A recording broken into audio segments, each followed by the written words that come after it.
When it comes to EVE Online, every player wants to know the most effective tactic available. You want to know the meta. The meta controls everything. It determines what will and will not happen. Knowing the meta will alter your views, make you question your reality.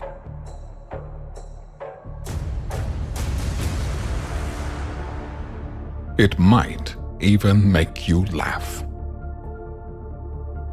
And now, you're part of it. You're watching The Meta Show.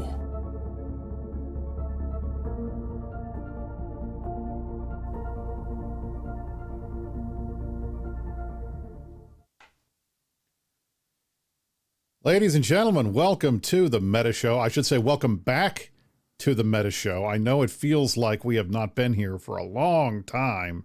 Yeah. And that's kind of not wrong. It's kind of not wrong. Today is September the 16th, 2023. It is the first day of Oktoberfest. We are in fall now, in my opinion. When we hit Oktoberfest in Munich, then it's like, that's like when fall starts. So it's kind of like, you know what? I'm ready for fall. It was a titty bit nipply outside today, just a bit. Got cold this morning. I put on a sweatshirt to take the dog out. So we're kind of at the end of the year. What that means is all of the summertime Meta Show typical issues of baseball games and kids sports and weddings and family things is all over because it's the fall and no one's not going outside anymore. So we're back and we should be on our normal regular schedule unless something crazy comes up here for the next couple of months until we start season 5 in November. And then we'll see. So, Marcus, how are you, sir? Hello, Brisc. I'm well. I'm so happy you're back. It has been a challenging couple of weeks, I think, between our time off and then intermittent shows and doing CSM stuff. It's been a lot. I will not deny it. But you are right. This is the best. This is my favorite time of year. Mine too. I was mentioning this to somebody, just a couple of, when I was younger, I was in the marching band at my high school. I was a drummer. Me too. One of my fondest memories growing up was waking up on a brisk fall morning, and going out for rehearsals or practices or what have you, shows. And I was in Indianapolis last week for my youngest brother's wedding, and I was staying with some lovely friends of mine. One of those friends was actually the guy who got me into EVE back in 2006. So shout out to my boy Justin. He's a homie. In the morning before I left to go to the wedding, his wife was kind enough to make me a cup of coffee on the way out the door. And for a few minutes, I just kind of stood out in their driveway. It was, a chilly fall morning. The sun was just starting to come up. There was a little bit of chill in the air, and sitting there with a cup of hot coffee. And I decided this is how man was intended to live. Could be this weather the entire year, that would just be the best. That's what I'm talking about. I'm a big fan. Oh yeah, love it. So this has been a rough week for me. I don't think it's kind of been rough for Mark too. And the main reason for that is CSM voting concluded on Monday. Yeah. And now he has to wait. Waiting an entire week. He has another week he has to wait until we get CSM results during the opening ceremony of FanFest starting next Friday. Or this Friday, I should say. Well, and CCP Swift is just loving this. He loves this shit, man. He loves it. He knows. He knew. He said day one, he's like, I'm not going to look up the results. I'm not going to know ahead of time. Like, I'm not gonna do any of that. That would, I don't know if I could handle it. And that motherfucker knew the next day. They closed the voting booths, and he scurried away to his hovel with like the sacks of ballots under his arm just to go count those bastards up. He has known immediately. He probably knew the day of. I'm sure he ran the numbers. I mean, how could you not? I mean, you have all that stuff. He wants to know who he's going to be working with for the next, year. Plus, he's got to figure out. They've got to decide who the two CCP chosen people are going to be. So it's not like he could ignore it. He has to go and do it. He has work to do. He has to figure out who's going to be on the CSM. And he has even more work to do this year. And I know you're about to get into this. A ton of work to do this year. Yeah, because voting was high, Brisc. Voting was very high. That is it. We do not have a graphic or anything for this, but we have had it confirmed by CCP Swift to the CSM candidates. And then it was later, I believe, posted on Reddit, but I'm not sure if it was on Reddit or not. But I know it was posted publicly, so this is not NDA material. That this was the fourth highest vote total in the history of the CSM. Over 45,000 votes, close to 48,000 votes were cast. How is it possible? I don't know. I mean, this is the thing. Even during the height of during the height of the Vietnam War, we didn't have turnout that high. And if you go, and I'll pull this up on the screen so we can show you the turnout numbers over here. So the lowest turnout, and let me center this and make it a little bit bigger for you guys so you can see it. Because I just find this fascinating, and maybe you don't, but if you don't, we'll get to that in a minute. So the lowest turnout for the CSM ever was CSM 2, which was in 2008. No surprise. 20,000 votes. Now, this, I have to say, this was back during when CSM terms were 6 months long. And so they had just had the first CSM turnout, which was 24,000 right here. And then they turned around and did another one like that. I think one of the reasons why they should change the format from every CSM being 6 months long to them moving it to a year was largely probably because of the turnout. So CSM 5 started the turnout. CSM 5 started the era of the single year CSMs, and boom, the turnout goes to 39,000, which is great. Now, the last couple of years have not been excellent years for the CSM. If you look over here, this is CSM 17, our current CSM, 30,000 votes. CSM 15, 36,000. CSM 16 was 38,000. This was during the height, or like right around when Vietnam was still a thing. This was right before it started. Yeah. And the numbers went up by about 2,000, which was not significant. So then you're gonna slot, CSM 18 right here into that spot, right below CSM 6. CSM 6, 8, 7, and 8 were the highest turnout CSMs. Those obviously make sense. That is the height of the game was 2011 to 2013 or so. And you had the Summer of Rage that happened during that time period. All of the stuff with Incarna and the Matani as the CSM chairman and all that kind of stuff all happened in that era. And that's when the numbers were through the roof. And we just had CSM 18 bring in the fourth highest. That's pretty interesting. And I don't know what that means. I don't know what it means. So what's really interesting about this is that if you look at the last 2 years, you look at CSM 16 and 15. Last year, CSM 16, the player count was 29,000 average. And for CSM 17, it's 25,000. So that number had gone down. And now last year being low is not unexpected. That was not a good time for us. But I do not, unless something is happening during off time zones that I just don't see, I don't know where they're coming up. I don't think that our PCU numbers are going up that much. You're talking about jumping from what was, pull that graphic back up here real quick. Sure. I want to see it one more time because hang on a second. Okay. So the CSM 17, the player count was 25,000 with let's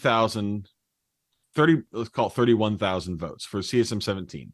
Okay. We're now looking at on the high side, 47,000 votes, which if you compare it to like CSM 6, CSM 8, in that ballpark, because there's actually a weird gap if you look, because it's like You go a bunch of 20,000s, there are a couple 30,000s, 31, 36, 38, 39, then it jumps immediately to 40.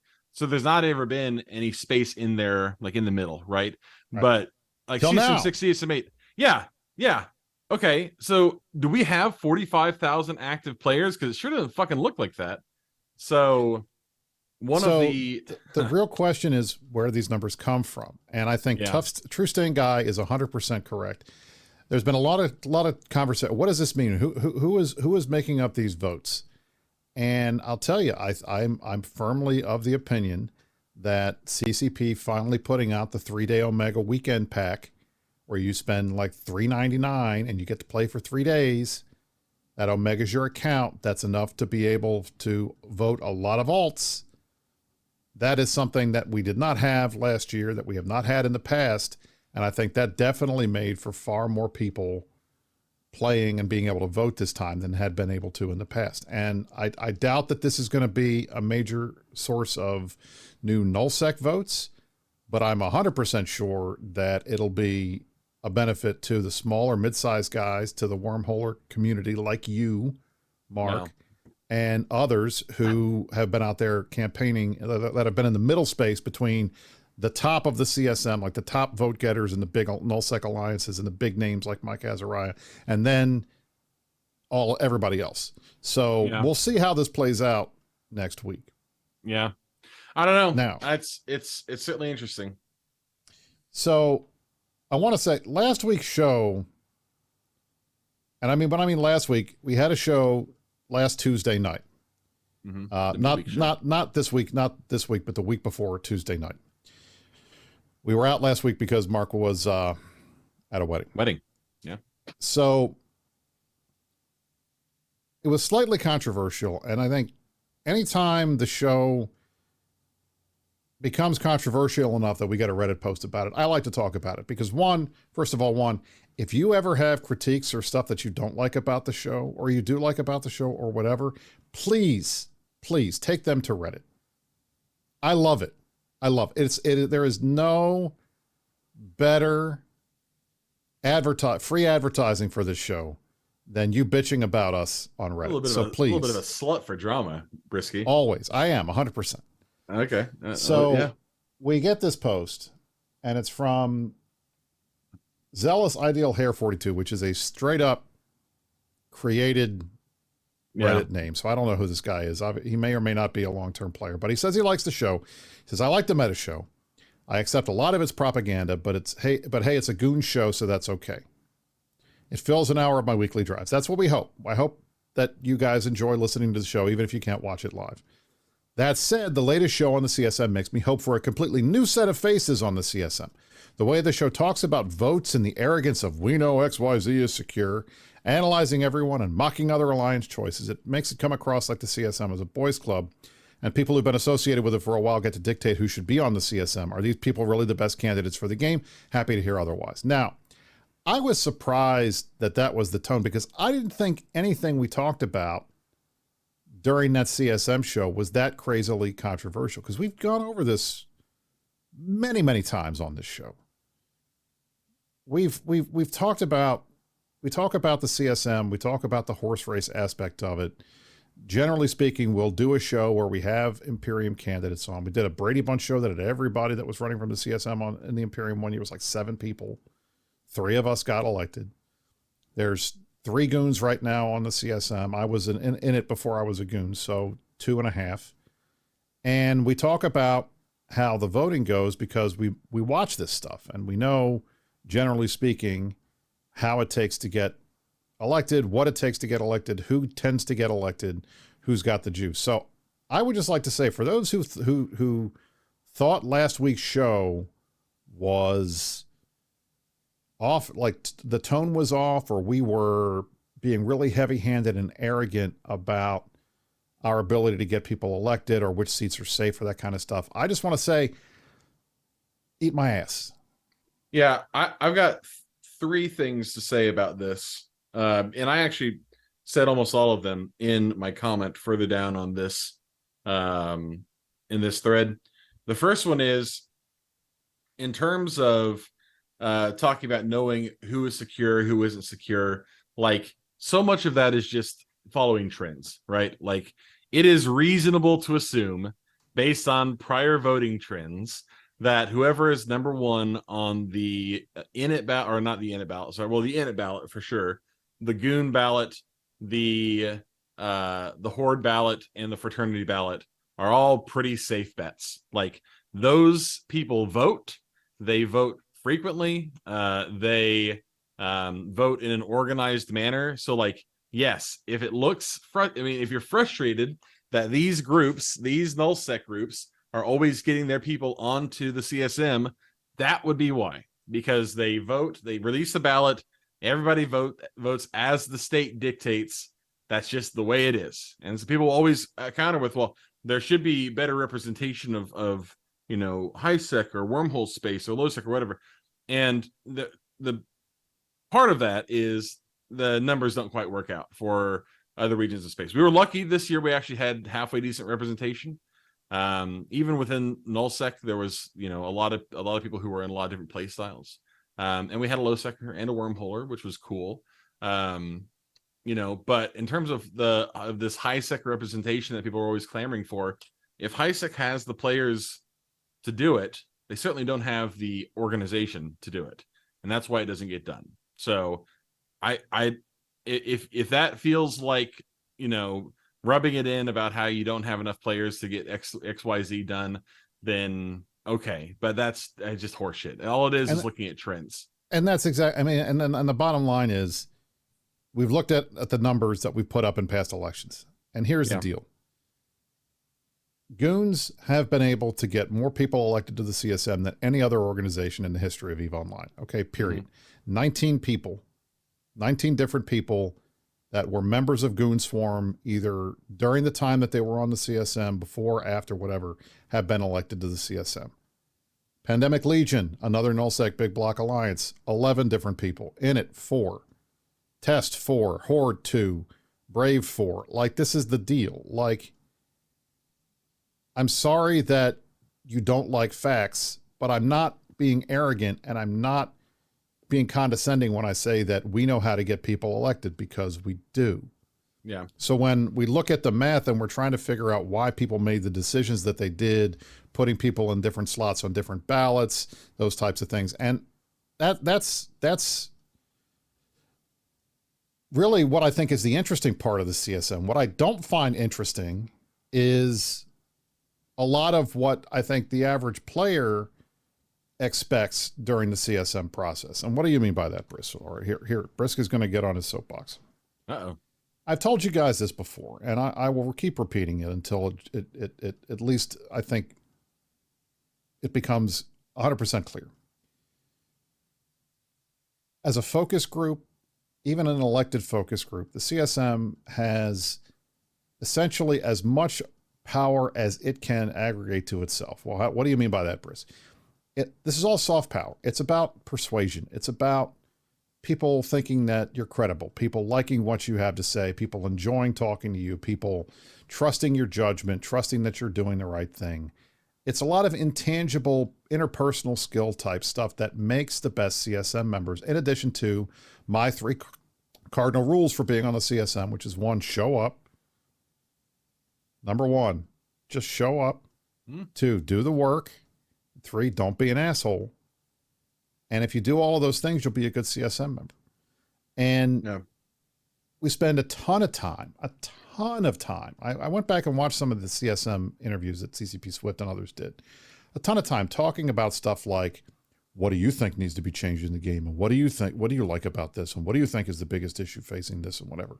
And we're going to talk about that stuff later in the show, because that's the kind of thing that a couple of EVE nerds can sit around a bar and having an adult beverage can talk about.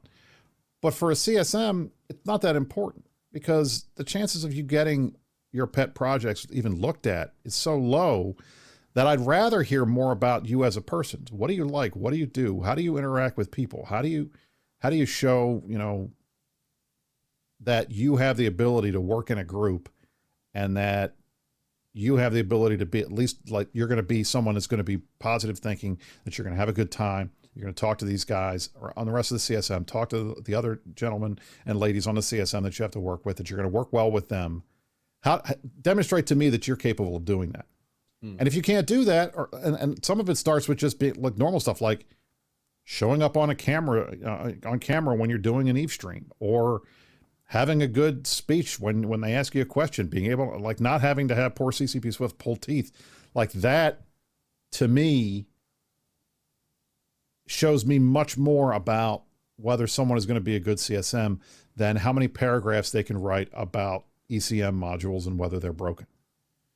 Well, I mean, it's just like what we do is it's a communication game, right? Like, we, more than anything else, act as a medium by which CCP interacts with the community, right? They point, they poke us anytime they want to see what the temperature is, right? They want to know, how will the community react to this? What is the potential backlash to this issue? Like, what do people think we should do in this, in this venue to change the game somehow, or to modify some existing play style to make it either more balanced or buff something or whatever, right? So aside from anything else, you have to be able to communicate adeptly. Like, I don't like that. Always feels like kind of an asshole thing to say, because like it's not like you need to be charismatic, right? There are plenty of people who have worked with the CSM, who have worked with CCP, who I would not label as charismatic. That's just not their vibe, right? So you don't need to come out and be swanging all the time. You just have to be able to form your thoughts coherently, and then translate those thoughts into either a form that CCP can digest or just words, and then tell them to somebody and they can digest them that way, right? Like, it doesn't need to just be, I'm the most knowledgeable person in this area of space, and therefore yada yada yada. It's so much more of like, I'm able to take this message to the people who it needs to go to, and I'm willing to do the work to get it there, right? So, yep. The other thing I wanted to mention too, speaking of the show last week, and one of the criticisms of it was people were talking about how we were making fun of some of the other ballots. And okay, listen to me when I tell you this. This game is a lot more fun when people are mean to each other. I don't know how else to say it. It's true. The drama is part of the fun. I don't know how else to say it. Like, don't get me wrong. Anybody, I'd say like 99.9% of people who I meet in game, I would happily, willingly, and have done so on several different occasions, sit down and at a bar, have an adult beverage, talk about, talk shop, talk sports, whatever. But like, if you're in game, you're a bastard, right? And that's just... That's why the game is fun. Like, the game is, that's Chuck why... Nasty in chat says it best. The game needs conflict in order to survive. So sometimes we have to generate conflict, and I have no problems generating conflict. I'm about to generate some conflict right now for you. Yes. Okay. Like, just like, if you're getting bullied a little bit in local, like, you are playing the game correctly. That's all I had to say about that. This is... Go ahead. So no, I don't want to belabor the CSM stuff, because I know a lot of people think it's boring as shit, and I agree. It usually is boring as shit. It cares more about when we have something to talk about Eve-wise. We will. What are we going to do? I'm going to knock this last segment out, and then we're going to talk about the rest of the stuff that's going on, because there's some stuff that I do want to talk about that I think is fundamental to the future of the game that we need to start talking about more now. Maybe the CSM will talk about it in the future, but I don't care about that because I'm off of the CSM in a week and a half. Thank you, Jesus. But the bottom line is, there's a little bit of drama, and I want to highlight it. And then here's the thing. And I'm going to lecture again, because I like to lecture. I'm good at lecturing. I'm settling in. When you are on the CSM, you're going to be on with a bunch of people from other groups. And you're going to have to get along with them. And I say that having served with Gobbins, having served with Billy. I came on the show for a year and totally roasted Billy's nuts over a fire every week, to the point that he didn't want to talk to me anymore. But when we were on the CSM together, we still talked, and we had a working relationship, even though I knew he hated my guts. Since then, we patched it up. He's been back on the show. We're buddies again. No harm, no foul. A lot of that stuff, it just was a question of time. You get a couple of years away from it, and you're like, why were we so mad at each other? But I will say this. after the last CSM show, Horde decided to double down on the goons are trying to nerf the NPC drone regions. You need to vote to stop the goons. Line of false news. It's fake news, and it's really bad form in my opinion, because Alcoholic Satan is going to win. He's going to be on the CSM. Okay. And that's not me being arrogant. This is fact. They have the votes. If he doesn't make it, I will be shocked. And the bottom line is, I'm sorry, but whether you don't like it or not, facts don't have feelings, and they don't care about your feelings. And you may not like that some seats are considered safe and some are not, but it's simply true. Kazanir will win. Alcoholic Satan will win. Luke will win. They have the votes. They have the people and the votes, and they always have. Horde can get somebody elected. Fraternity can get somebody elected. Goons can get somebody elected. And the scoreboard, I've shown you the scoreboard. So Alcoholic Satan has the audacity, sends out this, not just a ping on Discord, but this was an Eve mail to the entire Pandemic Horde family, which is how I got it, because like everyone else, I have a Horde alt. It says, Hostiles kindly producing some of the best campaign material we could hope for. Remember when Gobbins told you these people are trying to get CCP to do their jobs for them and nerf our homeland? Check the following clips, and I'll play the clips for you. Jabronis panicking because after many years we managed to build up regions with the worst loot in the game and made them prosperous, matching or surpassing the hostiles' vaunted economy. Now they're so embarrassed about being called out that they spent an entire 20 minutes screeching about our ballot during their show. They spent less than 10 discussing their own ballot. Absolutely rent-free. Okay. Now, here is what we said last week about the drone region stuff. This is what we said. There is one person on the CSM who has made multiple arguments over the years to get NPC space in the drone regions, not just in the drone regions, but in every area of nullsec that doesn't have NPC space. That person has served multiple terms. He has done PowerPoint presentations a la Angry Mustache style to CCP on the subject. He has pushed and pushed and pushed and pushed. And that person is me. And that's what I said. And then I asked Kaz if he had done anything regarding NPC space in the drone regions or anywhere else in nullsec. He said no. But then I asked Angry, and of course, because Angry is a contrarian like an ominate, he's going to fail to notice what I was trying to do. And he answers the question truthfully, but not, in my opinion, correctly, because I can't recall a single time that he brought this up. He's not done it. He's not done it. In fact, I don't even know if you've done it this year. Like maybe I think once I brought it up passing. at the summit one time, but I know I had brought it up in the past. But so Angry says, let me ask you a question. Angry Mustache, have you spent any time this year arguing in favor of NPC space in the drone regions? Yes. How much? It's not a decent amount, but it's not my thing. Let me ask you a question. So he said it's not a decent amount. It's not the focus of his campaign.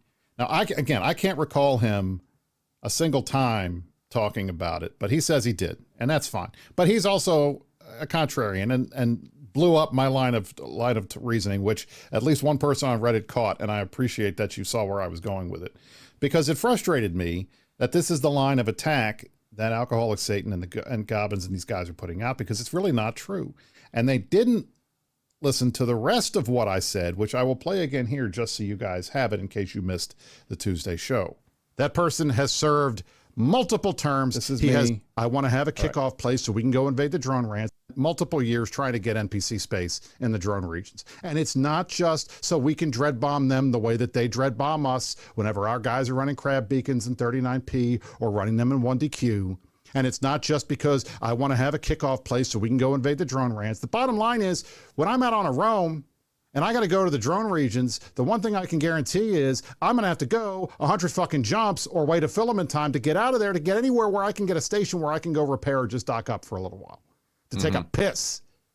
There should be no regions in this game that are so safe, and by safe I mean totally ownable and excludable that anybody that roams in your space should never be able to find a place to take a piss. That's what I was talking about. Okay? That's what I was talking about. So the whole concept that you need to rile up your base of voters to get them to show up by mischaracterizing the opposition and putting words in the mouth of two people that you're going to have to work with when you get elected, not the best idea, okay? Not the best idea. And frankly, I think this is one of the reasons why I was upset and why we taunted Horde so bad last week on the show was because they put this guy, Alcoholic Satan, in the number 1 slot. Unless you are a super crab in Horde, you've never heard of this guy. He didn't go on camera during a CCP interview. I never heard him on another show ever in my entire life. And he's out here calling us jabronis and other people that he knows he has to work with. Man, it would have been nice if Storm Delay was number 1 on the ballot because, hey, I like Storm. He's a good guy. Yeah, man. It makes me sad. Like, and if Storm loses because they put this fucking idiot in number 1 and Mark and the rest of these guys have to work with him, I'm sorry. I feel bad for you. I don't know what Gobbins was thinking. Just saying. We have enjoyed a really good year working with Storm Delay. I can't say enough good things about him, man. He's I always talk about he was the guy who rushed to my aid when some fucking crazed drunken Icelandic dude tried to break my arm in Reykjavik. But there have been over the last year that we've had plenty of learning curves. I think myself, perhaps most of all. Because I'm not an nullsec guy. I don't really understand the meta or a lot of the mechanics. Having spent a single year living in nullsec. But Storm Delay has at no point ever hesitated to be helpful and courteous and patient and considerate.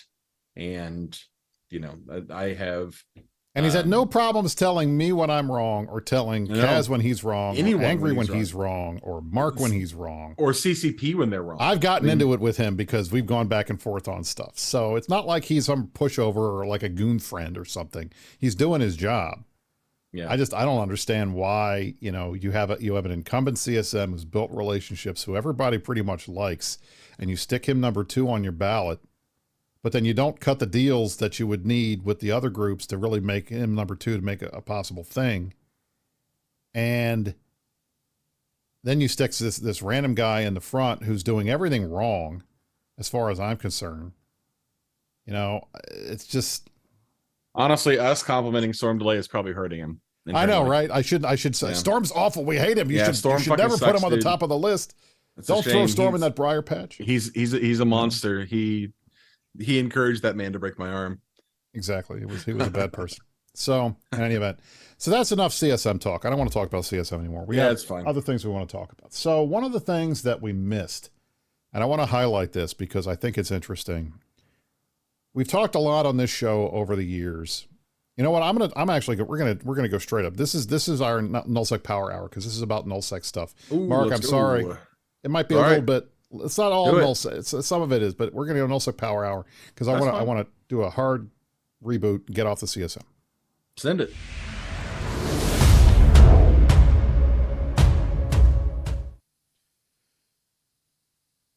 On August 30th, which was about 2.5 weeks ago, we saw one of the biggest fights in EVE in quite a long time. It was over a random iHub timer in Pureblind. This is part of the ongoing never-ending quagmire that is the renter war in the north between Fraternity and B2, along with Init and some Imperium and Horde help on either side. Fortec A, B, S8. Unfortunately, this was during EU time zone. I was not there, which makes me mad, but I'm also happy because I would have lost a dread. This was probably the biggest fight of the year so far. Nearly 5 trillion ISK lost. No, over 5 now. Say that again? I'm pretty sure it's over 5 now. Or is it over? exactly it might be 5? over 5 now. This is an old battle report I think that I got from that day. Tons of Zerns. I know that had the Zernitra losses had to like grab you in the gut there, right? Or you like it? You like it? No, man, I fucking love it, dude. I was into this. I saw some of the videos. I got roped into not roped into. I volunteered to host the Cesspool show the other day, and they had a couple of the Horde guys on talking about the how they organize this, and they post a bunch of videos, and watching all the Zerns come in all at once and just start to was satisfying. And the only shame about it was they all have fucking shitty ass skins. So there you go. What are you gonna do? So, and unfortunately, that's a CCP thing. We're working on it. We're trying to fix this. So yes, Imperium and friends and B2 and in it, we did a little bit of a feed, just a bit, what's 4 trillion ISK among friends, right? Not a big deal. But you look at the numbers, and this was a crazy fight, and it was the first major fight since I think faction dreads were introduced. First major fight since the T2 Lancer dreads were introduced. But look at these numbers. Zernitras. 73 Zernitras lost. Over 100 fielded. Rev Navies.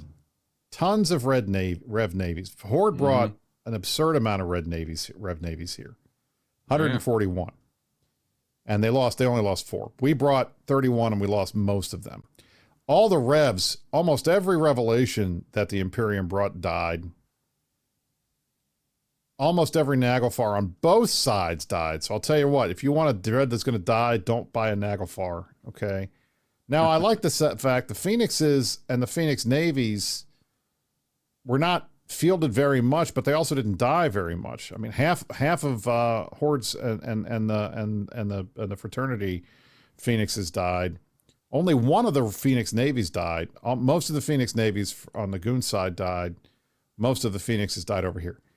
Now, Mark, do you see anything? Look at all of these capital ships on here. Okay.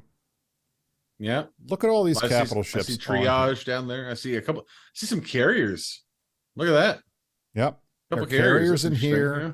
There are faxes in here. There are dreadnoughts. There are faction dreadnoughts and regular dreadnoughts. Yeah. There's a number of things that I think it's important to talk about that are missing from this battle report. Okay.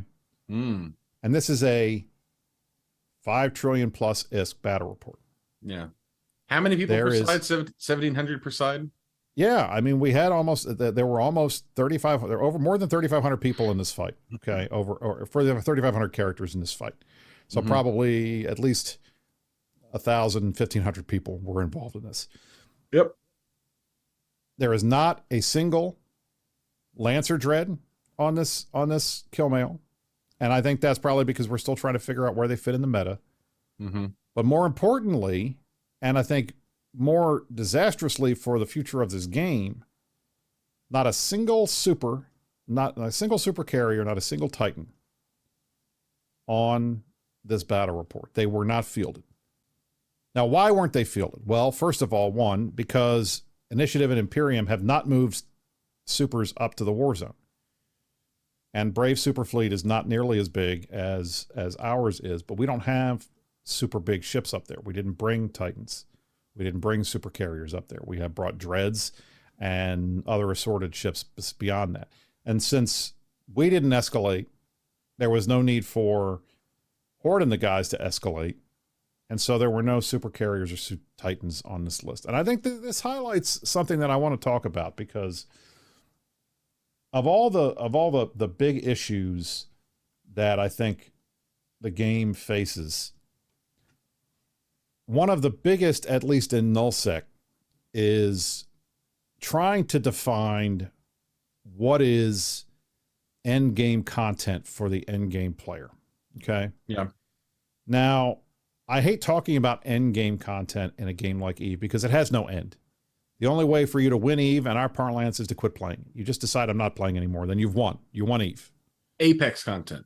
It's Apex content. You can call it Apex Predator content. You call it Apex content. You call it the top tier, the top of the pyramid, the most expensive type stuff, whatever you want to call it. But in nullsec, for the longest time, And I would say from the advent of the first Titans that were then used as alliance level assets to dominate regions and prove that you were the biggest swinging dick out there on the block, to today, Titans and super carriers have been the big stick that all of these big nullsec alliances have used as a way of demonstrating that they've got the power in the game. And we live for these big ass giant Titan brawls, and we remember them. The names are like, they're for most nullsec players, they're household words: Asakai, BTAC-R, X47, M2. You know, just the names of the system. These are it. This is the kind of thing that a lot of players play for in EVE. And the goal is, all right, I'm going to learn the game. I'm going to play the game and have fun. I'm going to go on my fleets. And then when I'm not on fleets, I'm going to go mine. I'm going to go rat. I'm going to make money so that I can fit out my first super carrier. I can fit out my first Titan, or I can get this and I can get that.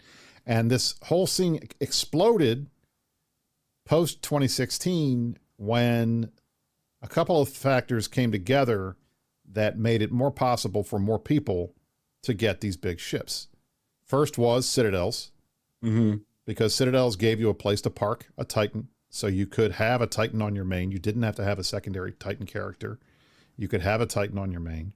If you had a Titan on a secondary character, you could get another one on your main. So that was number one, keep stars. Number two, skill injectors. Before, you had to buy a character off the bazaar and hope somebody was willing to sell you a character that had all these skills, or that had been training them for the years it takes to get perfect skills to fly these ships. Now, with skill injectors, you could do it on your own, and that exploded the number of people that could have alts, and exploded the number of people that could spin up entire fleets of rock walls and stuff to go mine to get these ships, or spin up a whole bunch of carriers and other ships to go get the IST to get these ships. Made it possible to do all this stuff. So from that time period on, that was a big deal. And it got to the point where a lot of people were complaining that there are too many Titans, too many supers, and we got to nerf the hell out of them, right? And that was a big deal. But the reality is that type of fun was fun for a lot of people, and it kind of got a lot of eyeballs on this game. And it when you don't see these big fights, and when you see people actively choosing not to escalate beyond dreads or escalate beyond these ships, you got to ask yourself, what's wrong? What's going on? And I'll show you. So on Reddit, this was a couple weeks ago, and I got to give this guy credit. Shinyo Kazataste posted capital loss over the years, and he went and did the numbers and generalized them based off of what was on Zkill. And if you notice, the numbers of all capital ships, losses have been going way down. 2018 was the apex for losing all of these ships: dreads, carriers, orcas. You got freighters here. You got faxes, rorks, and then of course in the bottom you had titans and supers and things like that. Like, there was never a time where there was a ton of those dying.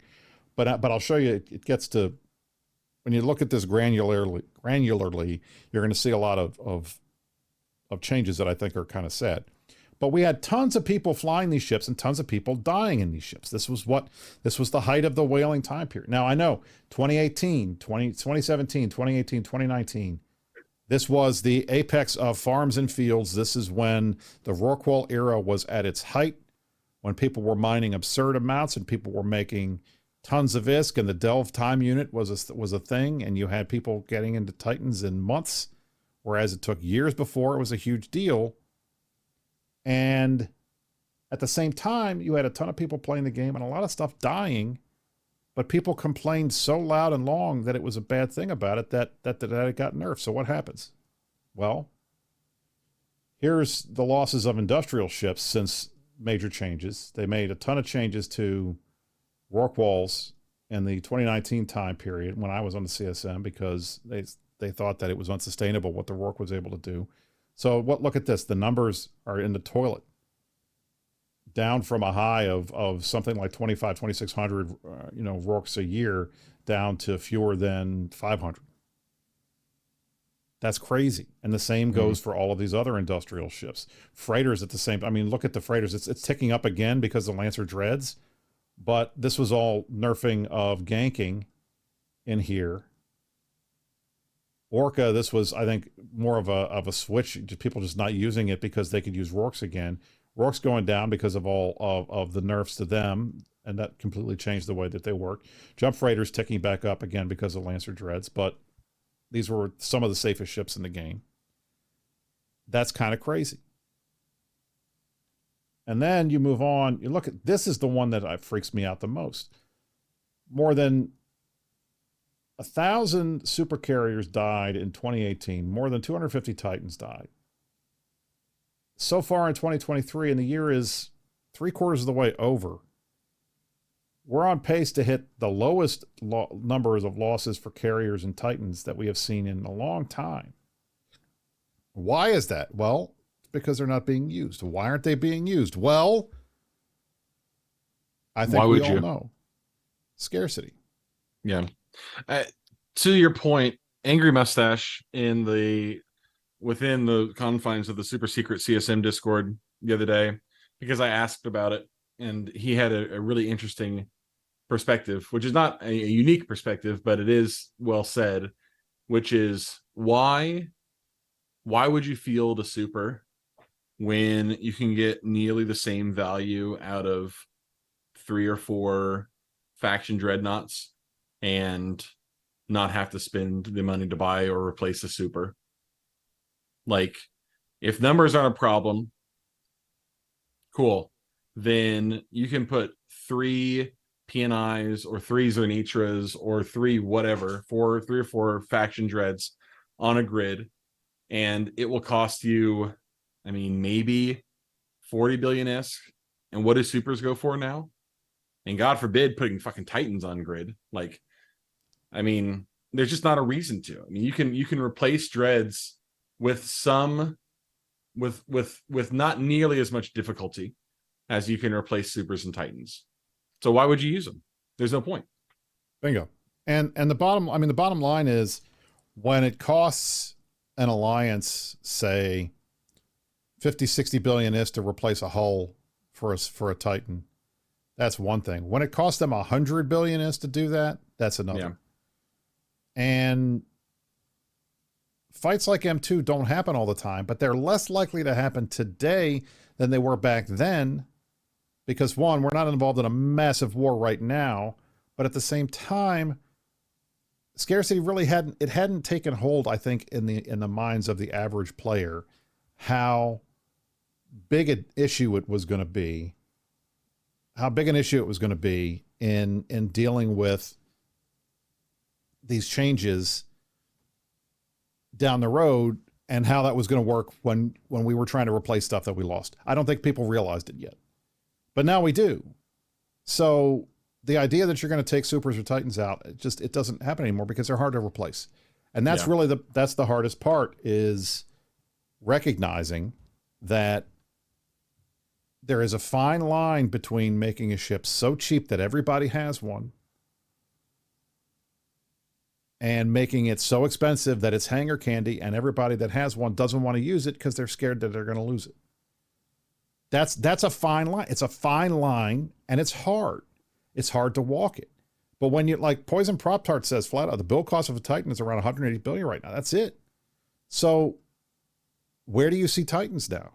You'll have every once in a while some random guy will throw one around because he doesn't give a shit, but that's rare. 99% of the time you see a Titan in this game, it's on a fort or a keep star, and they're bridging a fleet somewhere, and that's the only use for it. Or structure bashing. But even then, it's rare because you never want to get, if it's on the other side, if you're using a carrier, at least you're going to be tethered or near a structure near that other structure. Yeah. Nobody's dropping Titans, just to have their ass flapping in the wind, to kill the structure anymore. They just don't do that. So this is, I think, to me, that's a big deal, because it takes away from one of the reasons why nullsec is nullsec, because you guys don't have supers and Titans in wormhole space, right? No. You're not allowed to. No. So this is what makes us different, is having supers and Titans. Now, You can have them in low sec, can't have them in high sec. Can't have them in, you can have them in pods if they're still there, but I think there's only like one left. I think it's a fraternity hell or something like that, but there aren't any other ones left. But it's like, and maybe they might have an avatar. I can't remember off the top of my head. But the bottom line is, this is what makes nullsec different from the rest of the game. And scarcity, by changing what it takes to make these ships and how expensive the materials are to get to make these ships, have essentially nerfed them out of the game. And that's bad for everybody. It's bad for the folks that own them because they never get to use them. It's bad for the people that aspire to them because they're never going to get there. It's bad to the people that hunt them because there are fewer of them in space to get. I mean, how many people these days could say that they had that they've gotten on a Titan kill mail? How many Titan kill mails have you been on, Mark? I don't think You're I've gonna been pull on it up. any. You're gonna check. Yeah, I am. I can check. I think I am on 15, but that's usually because I'm dead before I get a chance to do much. I'm pretty sure that I have been on almost none, and I can tell you. Yeah, I don't think I've been on one. Nope. My most expensive kills have all been structures, and not a single one of them has been a Titan. And that's, you know, that's part of that is just because of, you know, the way I've been playing the game. But the other part too is that, like, you know, there's just, they've done themselves a disservice and they've patched a problem. They put a Band-Aid over the issue of Apex nullsec fleet fights with the faction dreadnoughts, with citadels. They have created this scenario where people have been able to mitigate some of the issues that came with not having access to, you know, supers and titans at any reasonable value, by band-aiding over them with high DPS, high EHP dreadnoughts, which is fine, whatever. But that doesn't, the problem is that's not, people aren't like, yeah, I want to fly I want to fly supers because they have like the biggest number, right? People want to fly supers. A lot of people want to start, like, they start out wanting to fly supers because supers are fucking cool. And Thank like you. Titans, Cool. Titans are cool. Like, they're cool. Like, yeah, you can get a Zernitra to have a higher DPS value at the top end probably than a super, depending on how it's fit. And like, awesome, cool. But that, like, I think most people would still probably want to fly a Nyx over a Zern. People who aren't me, but like, they've backed themselves now into a corner where they have created a game that is not intended, or they have ships they built for a game that is not the current EVE Online, right? The Titans and Supers that exist in the game today were made for a game pre-Citadels, pre-Scarcity, pre-Surgical Strike, pre-all of it, pre-Faction Dreadnoughts. They exist as relics of a bygone era. Bingo. And the few instances where they get to play in the game today are just instances where they're gasping and wheezing and clawing themselves back into relevance, but they are not built for the game as it exists in 2023. So the CCP, And that's unless it is bad. That is bad. Unless the developers are willing to do the work to find a place for them, either by reimagining them or by changing them somehow to make them relevant and not nearly so fucking expensive, like, then why would you ever undock them? Like, there's no point. You can get the same, like I said earlier, you can get the exact same value out of, you know, huge fleets of dreads, which is what people have done, because that's not going to break the bank, even though 5 trillion does feel like a lot. Like, imagine how much more inflated those numbers would have been if they had been supers on both sides. Right. So, and I, you know, when it comes down to it, the biggest issue is not so much that, I mean, I will say it's a big issue that these ships aren't being used. yeah. But one of the problems that I think we always see from CCP is they tend to overregulate or underregulate. And then the pendulum swing from the other side is so rough that it like destroys everything that the other guys have done before. Like, Yeah. this ship is way too good, so we're going to nerf it so that it's not usable anymore. Well, they or, wait until something is a critical problem, and then they overcorrect, right? right. They don't do it early. They never ever, God, maybe once or twice in the last 3 years have addressed the problem before it became a critical issue. They wait and they drag their feet and they work on other things, and I get it, but it's not healthy. They really just need somebody who's I can't talk about that. I think the problem is that, and I think the issue is they nerfed the hell out of these ships. I mean, if you look at the nerfs to Titans that we've seen, nerfs to Supers that we've seen over the years, you had Surgical Strike that cut their EHP almost in half. Now, some of that was rolled back, but not all of it. You saw the removal of Haw guns. You saw nerfs to fighter application. You saw nerfs to fighter speed. You saw nerfs to Supers being able to lock things. The Sino changes were a big nerf to these ships, because now you have to have a separate character that has a Sino to save your ass. You can't just put it on the ship itself. All of these changes were made, and then they also went about not just making them less useful, but then they went about the scarcity changes that made them harder to get and harder to build. Yeah. So it's literally kicking you when you're already down, and that's what CCP tends to do. They won't just do one thing and see if, like a small change, and see if that works. If they decide they're going to nerf something, they're going to nerf it into the ground, and that's what they've done with Supers and Titans. So the result is these ships aren't used, and that sucks. It sucks for people like me that own them. It sucks for people like a lot of my friends at Karma Fleet who are brand new, who are like, hey, I want to go. These ships are really cool. I mean, it's one of the guys in the chat said, have you ever seen a CCP advertisement that didn't have a Titan in it? You know, but when are you going to see one of those on the field? Like, I can't tell you. I'll tell you, there are probably not a ton of people left in the game, or at least not a ton of people now playing. I can say they've seen these used in anger. Like, it's the difference between going to see a museum ship or going to see a ship that actually fights. Right. And if the only thing you know of Titan is good for is bridging, that's a shame.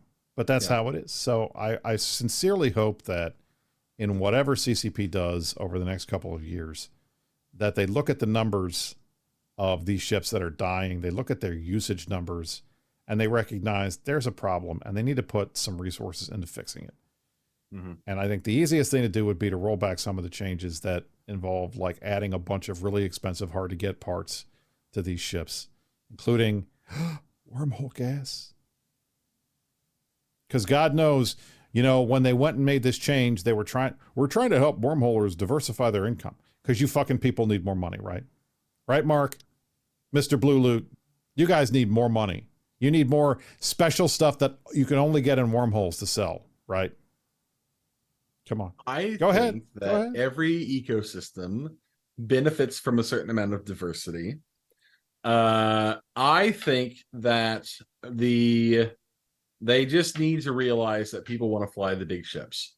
Like, they want to do it. They really want to do it. They want to fly the big ships. Like, one of the biggest complaints that I have been trying to address within my own sphere is how few dreadnoughts there are out in wormhole space these days. Now, it's gotten a little bit better in some cases. People are using them in fights again, but just in general, they went away for a while, and they're not nearly at where they were in years past. And that's like that. Those are our supers, right? Because we can't get any bigger than that. So finding ways to encourage people to fly the big ships means people want to go out and kill the big ships. And the exact same fucking thing applies with Supers and Titans. Like, people that, like, you have cool things in the game. Give people a reason to fly the cool things in the game. And that, like, it's very easy to say, oh, well, people should just be inspired by their own ambition to go fly the cool things in the game. Except the numbers don't work. Like, Angry Mustache could explain this a lot better than I can, but fact of the matter is, they're just not worth it. There's no point. Why would you undock a Titan if you didn't want I can buy 50 dreads for the cost of a Titan, and I have a better chance of using those dreads, and I have things to use them for. I can use them to run crab beacons. And that was one of the the crab beacons thing to me is one of those things that upsets me the most, because this was an idea that myself and a couple others had pushed for a while, was give Titans and Supers and other capital ships an anomaly or some kind of specific ratting site that's for them to fly, to get them into space, so that people that have them can use them, and that's so that people that hunt them can hunt them. And we asked for this. And I was excited with the crab beacons because I thought, great, they're finally doing it. We can use Titans and Supers to run these. And you know what? They've been out for 2 years. One, they're still too expensive. The Horde guys will tell you right away, they're always complaining about how expensive they are, given the amount of money that they generate. Yep. And two, you run them in dreads and carriers, but I'll tell you, the best ship to run a crab beacon, the Rorqual. That's how we do it in Goons. You run your crab beacons in an asteroid belt so that your Rorqual can panic and a fleet can come save you.